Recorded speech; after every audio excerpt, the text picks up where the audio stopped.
नमस्कार छात्र, एक बार फिर मैं अमित कुमार आप सभी को आयरिस क्लासेज में वेलकम है।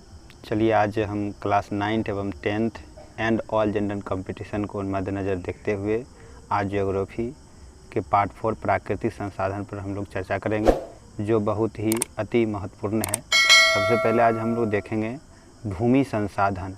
भूमि संसाधन क्या है? कहता है कि यह एक भूमि संसाधन जो है यह एक अति महत्वपूर्ण संसाधन है। भूमि संसाधन एक अति महत्वपूर्ण संसाधन है। यह प्रकृति प्रदत्त होने के कारण एक प्राकृतिक संसाधन, यानी कि यह एक प्राकृतिक संसाधन भी है जो ईश्वरीय संसाधन है।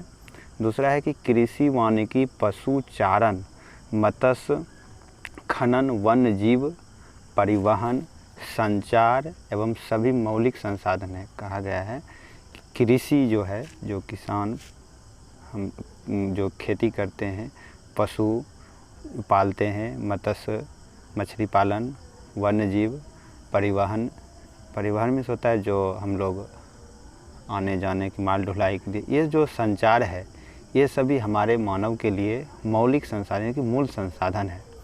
अब मूल संसाधन के कुछ भौतिक स्वरूप हैं, जैसे कि हो गया ये भूमि संसाधन के भौतिक स्वरूप हैं, जैसे हो गया पर्वत, पठार, मैदान, निम्न और घाटियाँ इत्यादि। ये सभी जो हैं भूमि संसाधन के कुछ भौतिक स्वरूप हैं।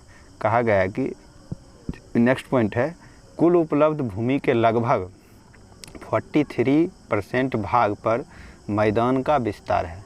कुल जितना भी भूमि है उसका 43% भाग जो है मैदान का विस्तार है, जो कृषि एवं उद्योग विकास के लिए उपयोगी है। कृषि एवं उद्योग, कृषि समझ रहे हैं आप, उद्योग भी समझ लिए होंगे। उद्योग में हो गया कि फैक्ट्री बैठाना या बड़े बड़े बिजनेस करना, ये सब उद्योग आ जाते हैं। जैसे रिफाइनरी हो गया, बहुत सारी चीज़ें, तेल संशोधक हो गया। अब कहता है नेक्स्ट पॉइंट है 30% भाग पर्वतीय क्षेत्र हैं जो 12मासी नदियों के प्रवाह को सुनिश्चित करते हैं। 30% है ये पर्वतीय क्षेत्र है। 12 मास यानी 12 महीना नदी का जो जल प्रवाह होता है ये पारिस्थितिक संतुलन के लिए बहुत ही महत्वपूर्ण है। नेक्स्ट पॉइंट है देश का 27% भूभाग पठार के रूप में विस्तृत है, जहां जीवाश्म ईंधन, वन संपदा। अब यह समझना जीवाश्म ईंधन किसे कहते हैं। जीवाश्म ईंधन उसे कहते हैं जो लाखों करोड़ों हजार वर्ष पहले जो धरती के अंदर दब चुके हैं और वह ईंधन के रूप में ईंधन के रूप बदलाव हो गया है, उसे ही जीवाश्म कहते हैं। जीवों के द्वारा उत्पन्न की गई ईंधन को जीवाश्म ईंधन कहते हैं। वन संपदा, जो आप पेड़ पौधे हैं, ये वन संपदा के अंतर्गत आते हैं।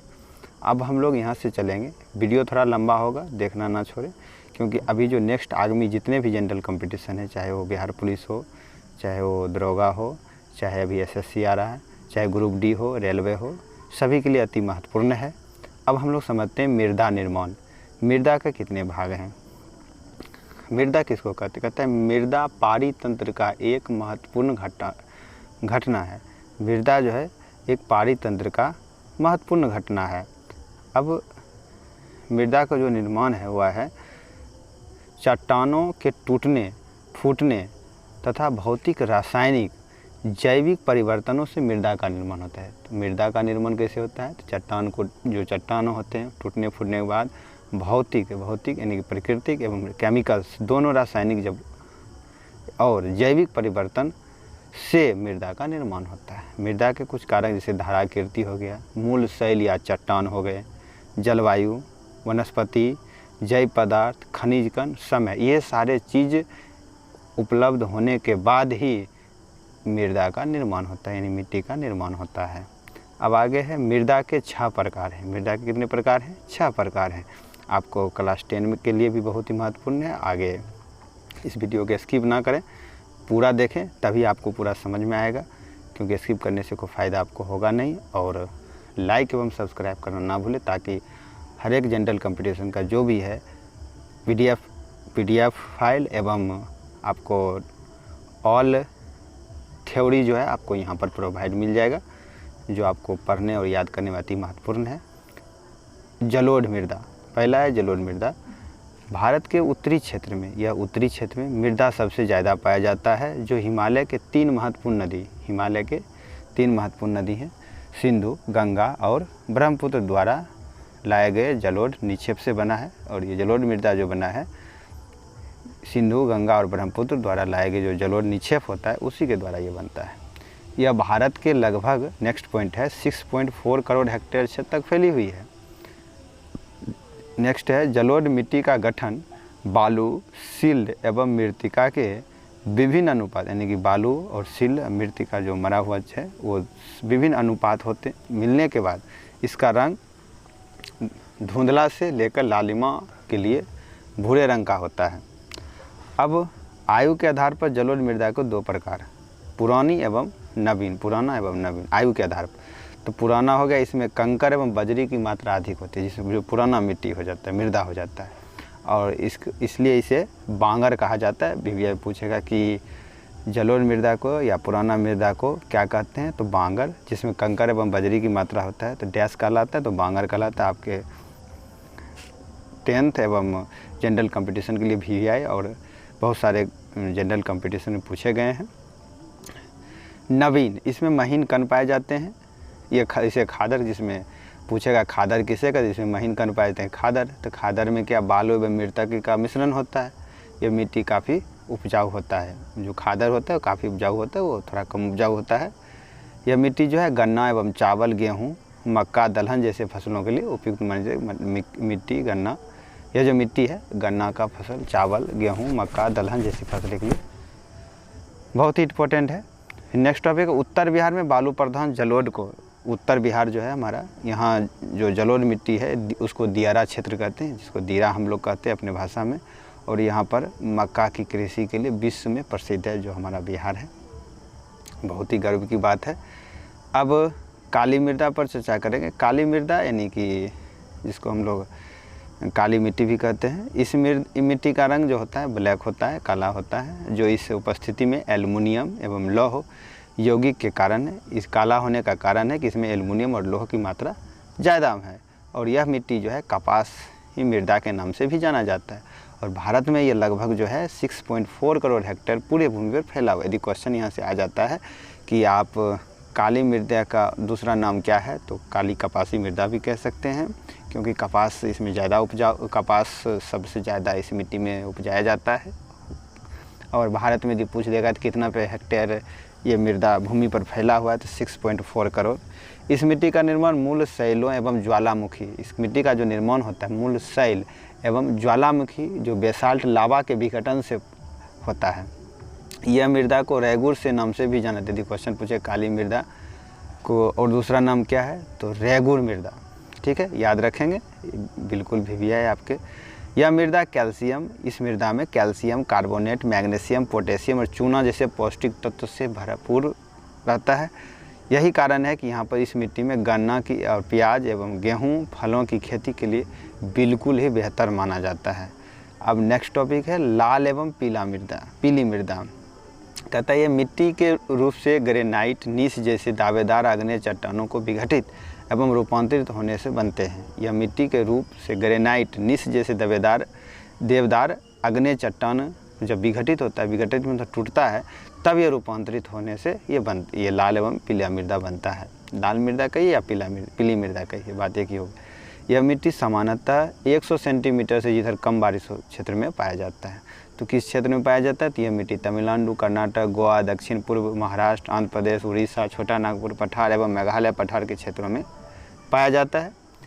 काली एवं जलोढ़ मृदा की अपेक्षा बहुत कम, ये जो मृदा है काली जितना और जलोढ़ मृदा जितना उपजाऊ है उसके अपेक्षा ये कम उपजाऊ होता है। इस मृदा में सिंचाई की व्यवस्था यदि इस मृदा में सिंचाई का व्यवस्था कर देते हैं तो चावल, ज्वार, बाजरा, मक्का, मूंगफली, तंबाकू और फलों का उत्पादन किया जा सकता है। ऐसा बात नहीं है, यदि सिंचाई की व्यवस्था हो, सारे कुछ की व्यवस्था हो तो उपजाऊ भूमि बन सकती है, नहीं तो नहीं हो सकता। अब जैसे लेटेराइट मृदा, नेक्स्ट है लेटेराइट मृदा, ये भी है। इस प्रकार मिट्टी की विकास उच्च तापमान, इस मिट्टी का जो विकास होता है उच्च तापमान, अत्यधिक वर्षा वाले से, जहाँ अत्यधिक वर्षा होता है। और भारत की इस मृदा का विस्तार 1.3 करोड़ हेक्टेयर से भी अधिक भूभाग में फैला हुआ है, ठीक है। इस मृदा में ह्यूमस की मात्रा कम होता है और एल्युमिनियम लोहे ऑक्साइड के कारण लाल होते हैं। यह जो मिट्टी जो है, यह मृदा जो है लाल होने का कारण है कि एल्युमिनियम और लोहे की ऑक्साइड के कारण, लोहे का जो ऑक्साइड होता है उसका जो ज़्यादा मात्रा में पाया जाता है, इसलिए यह लाल दिखता है। इस मिट्टी का उपयोग रासायनिक खाद एवं उर्वरकों के उत्पादन में योग किया जाता है। इस मिट्टी का उपयोग होता है, रासायनिक खाद बनाया जाता है उसमें, और उर्वरकों के उत्पादन, उर्वरक तैयार करने में ये बिल्कुल ही बेस्ट मृदा है। कर्नाटक, केरल, तमिलनाडु और आंध्र प्रदेश से राज्यों में मृदा संरक्षण तकनीकी के सहारे इस मृदा को संरक्षण करके और चाय एवं कहवा तथा काजू का उत्पादन किया जाता है। अब नेक्स्ट है 5वां है मरुस्थलीय मृदा। इस प्रकार की मिट्टी लंबी शुष्क, लंबा समय के लिए शुष्क ऋतु जब आता है, गर्म ऋतु, कम वर्षा, ह्यूमस की मात्रा अल्प होती है, बालुआई मिट्टी वाले क्षेत्र में विकसित होते हैं। ये जिधर बालू क्षेत्र है उधर इस मृदा का रंग जो होता है लाल या हल्का भूरा। यदि पूछेगा कि मरुस्थलीय मृदा का रंग कैसा होता है, तो लाल या हल्का भूरा होता है। इस प्रकार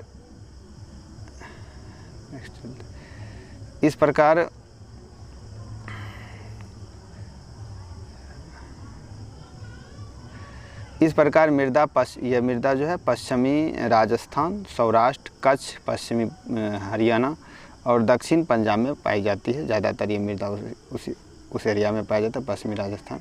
इस मिट्टी में यदि सिंचाई की आप व्यवस्था कर देते हैं तो कपास, चावल, गेहूँ उत्पादन किया जा सकता है, इसमें कोई बुराई की बात नहीं है। अब है पर्वतीय मृदा। इस प्रकार की मृदाएँ प्रायः पर्वतीय और पहाड़ी क्षेत्रों में पाई जाती है। जिधर पर्वत है और पहाड़ी क्षेत्र में ये मृदा पाया जाता है। यह मृदा अम्लीय व ह्यूमस, इसमें ना अम्लीय अम्ल रहता है ना ह्यूमस की मात्रा रहती है। यह मृदा सोपनी कृषि के लिए महत्वपूर्ण है। यानी सोपनी कृषि होता है, जैसे कि छोटा छोटा क्यारी बना के इसमें फसल उपजाया जाता है। जैसे कि इस मृदा में फलों के बागान एवं नदी घाटी में चावल और आलू लगभग सभी क्षेत्रों में उत्पादन के, जहाँ नदी की घाटी है उसके क्षेत्र में जो है, उसके बगल जो है, आसपास जो है, आप चावल और आलू की फसल उपजाई जाती है। और ये चैप्टर आपका जो है मृदा से संबंधित सारे इस चैप्टर में समाहित कर दिया गया है। बाकी आप सभी को मेरे इस वीडियो देखने के लिए थैंक्स। और नेक्स्ट जो वीडियो है पार्ट 5 बहुत जल्द आपके बीच में आएगा। तो आप सभी से अनुरोध है कि वीडियो लाइक एवं सब्सक्राइब कर लें। सो थैंक यू, धन्यवाद।